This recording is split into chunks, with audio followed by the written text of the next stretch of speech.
We are back! Nous sommes pas d'eau, cette fois. Bon, toujours avec Colin et Nocer, et nous allons parler de Sheamus et de Wendy Orton. Voilà, donc Colin avait une certaine envie de faire le recap des faits aujourd'hui, donc ben vas-y Colin, je te laisse la parole. Qu'as-tu à dire sur Randy Orton et Alors, Sheamus? me grondez pas si je me trompe, hein, je suis désolée. Donc, lors de Money in the Bank, donc Randy Orton était présent et a donc perdu le Money in the Bank. Il est donc très énervé contre Sheamus.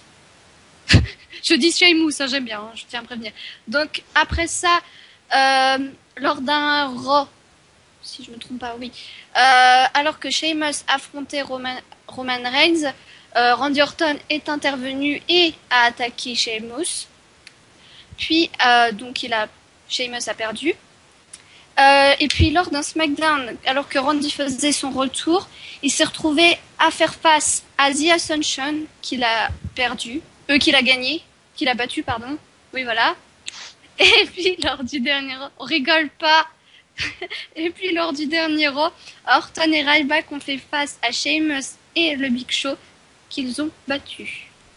Voilà, ben merci Colin pour ce recap assez détaillé et bien fait. Vous noterez tous que c'est Nocer qui a rigolé, et pas moi. C'était pas drôle. Ah non, je te jure que... Oh papa, c'est pas bien ça. Il est encore mort de rire. Il dit que c'est pas lui, il est mort de rire. Je te jure, oh, putain. Je te jure que non. Bref, ils régleront leur compte les deux. Oh, pleure pas, Nocer. Bref. D'accord, on va faire un... Ben, quel est votre avis sur cette feud donc, Colin Nocer, qu'est-ce que vous en pensez? Est-ce que ça a l'air d'être une bonne feud ou est-ce que vous êtes plutôt déçu justement? Surtout que ça a été fait un peu dans la précipitation, je trouve. Je sais pas votre avis. Ah, c'est vraiment dommage, voilà, comme juste la façon dont Colin l'a dit, voilà, on voit que c'est vraiment, voilà, je suis pas content, donc je viens te frapper, donc lui aussi il revient de me frapper, enfin voilà, c'est pas une rivalité, c'est juste une dispute, quoi, donc c'est un peu dommage de pas avoir plus approfondi cette rivalité, hein. Les deux ont pas mal de potentiel enfin, ils savent mettre pas mal d'intensité et de tension dans leur match et dans leur rivalité, donc voilà, c'est un peu gâché cette rivalité que tout le monde attendait depuis pas mal de temps. Bien. Et franchement, le match, voilà, j'en attends pas grand-chose. Voilà, ce sont peut-être deux main eventers, mais ils sont pas forcément incroyables sur la ligne. Enfin, Randy Orton, il peut parfois il sait mettre de l'intensité, mais dans un match comme ça qui n'a pas forcément d'enjeu et dont le build-up n'est pas forcément fait de sorte que le match donne envie. Bah finalement voilà, c'est deux catcheurs qui sont pas forcément impressionnants qui vont s'affronter. Ça va nous donner un match acceptable mais pas forcément incroyable. D'accord. Toi, Colin, tu en penses quoi sur cette feud dont tu nous as fait le résumé? Pour moi, c'est un peu pareil que Nocer. C'est surtout, on a plus l'impression que c'est de la jalousie par rapport pour Randy Orton, vu qu'il a perdu. Après, ça me gêne pas. Le truc qui me gêne, c'est que de toute façon, c'est à chaque fois pareil et ça commence à m'énerver. Pendant un Money in the Bank, il y a toujours, je reviens sur Money in the Bank, il y a toujours, je reparlerai pour Roman Reigns contre Bray Wyatt. Il y a toujours déjà un mec qui intervient pour qu'après il y ait une rivalité. Et après le Money in the Bank, il y a toujours des mecs du Money in the Bank qui se retrouvent à faire une feud. C'est tout le temps pareil. Et pour moi, ça m'énerve. Parce que ça tourne toujours au même truc. C'est, j'ai perdu et t'es le gagnant, donc j'ai envie de te casser la gueule, pour rester poli. Et ça, c'est un truc que j'aime pas. Et là, ce qui se passe entre Orton et Sheamus, alors apparemment, certains attendaient ça depuis longtemps. Moi, personnellement, voilà, c'était pas ce que j'attendais le plus. Mais voilà, ça tourne en fait que, voilà, t'as gagné. Moi, je veux prouver que je suis capable de te battre, alors on va s'affronter. Et c'est pas plus intéressant que ça. Après, les deux, Orton et Sheamus sont de très bons catcheurs. Le match peut être très bon. Mais pour moi, la rivalité n'est pas très bonne. D'accord. Ben, pour moi, je trouve que cette rivalité est un classique dans les deux sens du terme. dans le premier sens, au sens où voilà, c'est la même structure que beaucoup de FUD à la WWE. C'est je suis énervé, je viens de t'embêter, tu viens m'embêter, voilà, c'est du classique, excusez-moi, et aussi du classique au sens où c'est deux main eventers qui s'affrontent. Voilà, je trouve que c'est deux main eventers dont on attendait un affrontement quand même depuis des années, c'est vrai, et qui s'étaient déjà affrontés, il me semble, à une époque pour un titre. Voilà. Donc je trouve que c'est vraiment un classique dans les deux sens du terme. Après, c'est pas, voilà, c'est pas grandiose parce que mais ils sont doués, mais je pense que, en fait, moi, je m'attends à beaucoup, qu'ils donnent beaucoup et que le match soit impressionnant. Et puis, j'ai l'impression que je vais être déçue.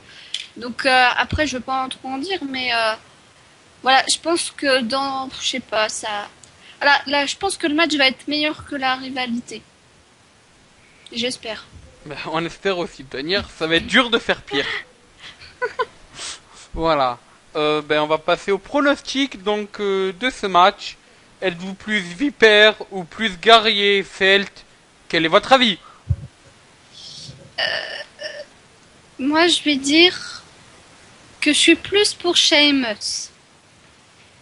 Parce que je me dis, quand on est Mister Money in the Bank, on se doit, et pour moi c'est une obligation, qu'un match en pay-per-view, pour moi tu ne dois ne pas oh là, c'est pas français ça. Tu ne dois pas le perdre. Parce que pour moi, le Money in the Bank, c'est quelque chose d'énorme, donc voilà. Mais s'il perd, je trouverais ça pitoyable et je serais déçue parce que ça, je sais pas, il est Mister Money in the Bank, je sais pas, si t'as gagné à Money in the Bank, tu dois te battre Randy Orton, tu t'es battu. Pas d'accord. Ah si, pour moi c'est ça, je sais pas, tu perds pas ça, pour moi comment on dit, je trouve pas le mot. Zut. Ça le rabaisserait un peu. Ça le décrédibilise. Voilà, merci. Ça va le décrit. Oui, j'arrive pas à le dire. Enfin bref. Et donc, voilà, ça serait dommage qu'il perde. Donc, je pense que le mieux, ça serait de le faire gagner. Bah, au contraire, à mon avis, le Money in the Bank, c'est plus une affaire d'opportunité que d'excellence. Par exemple, le vainqueur du Royal Rumble, ça la ferait mal qu'il perde entre le Royal Rumble et WrestleMania contre R-Truth, quoi. Donc voilà, voilà. Par exemple, tous les vainqueurs de Royal Rumble, ils ont gagné tous leurs matchs en attendant WrestleMania. Là, le Money in the Bank, t'as pas besoin de gagner, quoi. C'est juste, faut choisir le bon moment. Le Money in the Bank, ça te dit pas que, voilà, t'es le meilleur catcheur du roster, tu dois gagner tous tes matchs. Regarde, par exemple, juste. Fini. Ouais. Non, mais vas-y, fini. Voilà, tous les anciens, tous les anciens vainqueurs du Money in the Bank, c'est juste que, voilà, c'est pas qu'ils étaient les meilleurs catcheurs quand ils ont gagné le Money in the Bank, c'est juste qu'ils avaient besoin d'un petit coup de pouce. Là, Sheamus, voilà, enfin, voilà, c'est possible, c'est un possible main eventer, mais voilà, c'est pas forcément gênant qu'il perde, alors qu'il a le Money in the Bank, quoi. Enfin, je suis pas d'accord avec toi. Moi, je dirais plus que Randy Orton mérite plus de gagner parce que lui, voilà, il doit justifier encore sa place dans le main event, puisque depuis Extreme Rules et depuis le Fatal 4-Way, il a pas été dans la course au titre, donc voilà, il peut pas se permettre de perdre ce match. Et chez Sheamus, voilà, il peut perdre ce match, il en gagnera d'autres. Donc je dis Randy Orton. Par tomber, bien sûr, pour la vipère. Ouais. D'accord. Alors. Je suis pas. Attends, désolé, Fafa, je rajoute juste un truc. Je suis pas d'accord parce que pour moi, quand tu te retrouves face à 6 ou 7 autres personnes et que tu gagnes, même si c'est un match de l'échelle, perdre contre Randy Orton, pour moi, ça serait mais vraiment que Sheamus perde en show, Raw, SmackDown, ça me gênerait pas, mais en pay-per-view, je trouve ça gênant.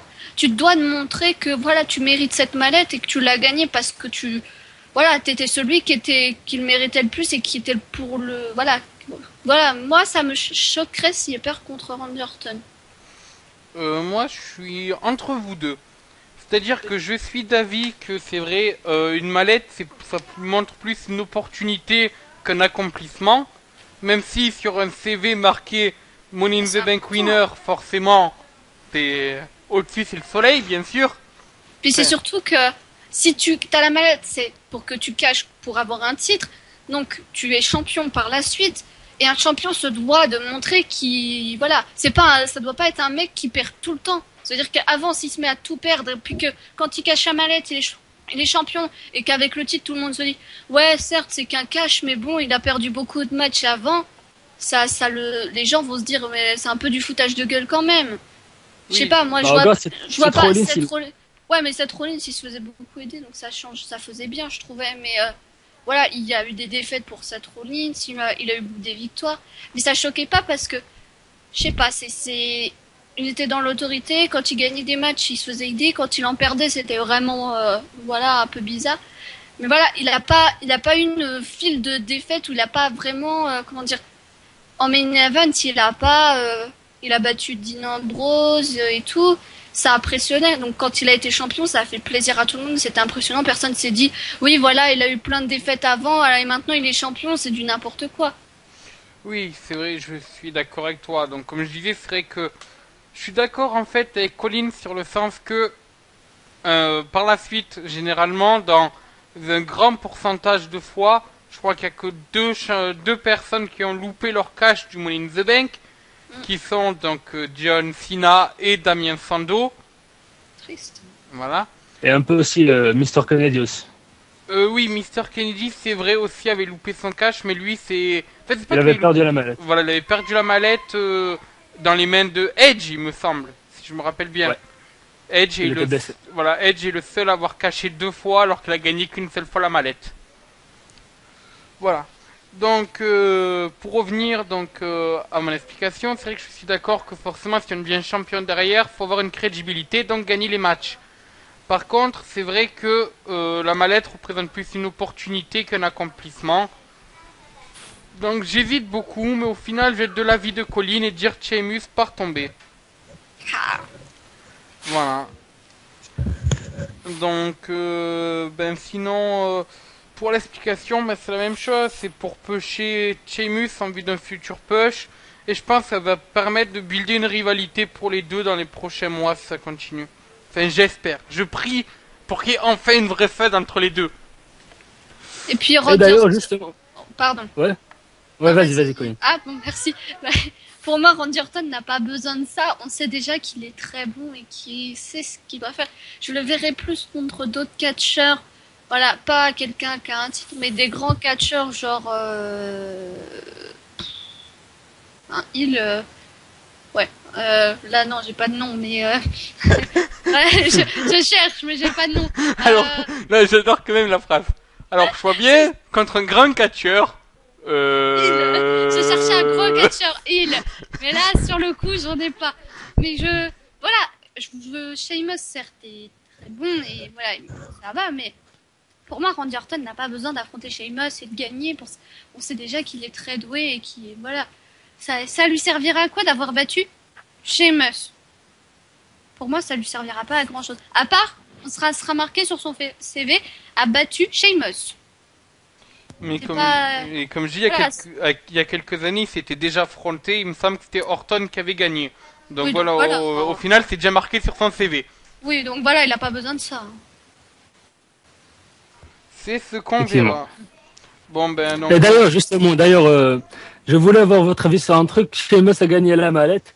Déjà, il avait pas besoin de la mallette pour se lancer dans la course au titre. Parce que franchement, s'il avait été mis en rivalité avec le champion du monde poids lourd, ça aurait pas forcément gêné. Mais franchement, je veux avoir votre avis. J'ai jamais accroché avec Sheamus. Je vois pas trop... il est... Pardon. J'espère qu'on n'a pas entendu ce que j'ai dit. Je crois que c'est enregistré. Je voulais pas que ça s'entende. Je suis désolée. Mais voilà, il est pas forcément incroyable sur le ring. Voilà, il casse le rythme du match. Il a pas non plus un charisme de dingue. Voilà, c'est juste le mec arrogant de base. Voilà, je vois pas trop ce qui plaît tant à la WWE dans ce mec, quoi. Je voulais avoir votre avis là-dessus. Je trouve, enfin à mon avis, je pense qu'ils cherchaient par quelqu'un pour en fait faire l'Irlandais pour remplacer un peu Finlay en fait. Parce que je sais pas si tu te rappelles, avant Ah, c'est pas l'arrivée, trop le même style, non? C'est pas c'est trop le même style. c'est pas trop les mêmes styles, mais au niveau de la gimmick, ça tourne au niveau de l'Irlande quoi.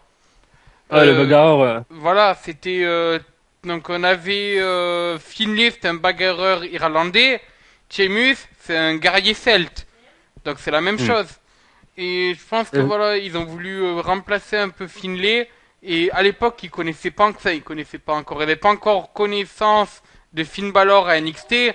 Donc ils ont pris Sheamus qui traînait à la FCW. Je pense que c'est voilà, c'était plus un remplacement de Finlay à la base de Sheamus qu'autre chose. Mais et après, c'est vrai que Sheamus a montré quelques qualités in ring. Et puis ils ont voulu vraiment continuer sur ce côté vraiment bagarreur. Et c'est pour ça qu'ils ont fait gagner son premier titre au bout de 2 mois à peine. C'était contre John Cena à Chelsea 2011, il me ouais. semble. Et voilà, je pense que c'est pour ça. Remplacement de Finlay de base. Après, c'est le style de bagarreur qui a bien plu et la qualité in ring qui était pas mauvaise. Donc voilà, la WWE a voulu surfer sur cette vague. Et voilà. Et puis aussi, en plus, c'est facile. Pardon. C'est facile de faire changer de style je suis désolée. C'est facile de lui faire changer de style. Donc, il peut passer d'un Irlandais machin, roi machin, après un roi, il peut passer à un face. Il change facilement de style et il réussit son coup. Donc, c'est peut-être aussi un peu pour ça. C'est-à-dire qu'il est vite passé des fois des choses un peu bizarres. Là, il est en mode crête, barbe avec des machins dessus. Avant, il faisait autre chose et tout. Donc ça, en fait, il change facilement de style et ça passe bien. Ça choque pas.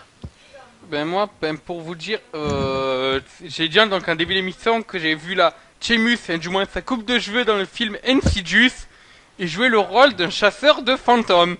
Voilà. C'était pour noter le fait que voilà, sa coupe de cheveux et son style peut aller avec tout. Oh, mon Dieu. Voilà. Sinon, est-ce que vous avez quelque chose à rajouter sur ce match? Non, moi c'est bon. D'accord, ben donc on se retrouve dans quelques secondes pour le prochain match de la soirée qui sera donc Kevin Owens, the baddest man on the goddamn planet, l'ancien champion de la Ring of Honor qui affrontera The Champ, le roi du You want some? Come get some, le 15 fois champion du monde de WWE, John Cena. Allez, à tout de suite.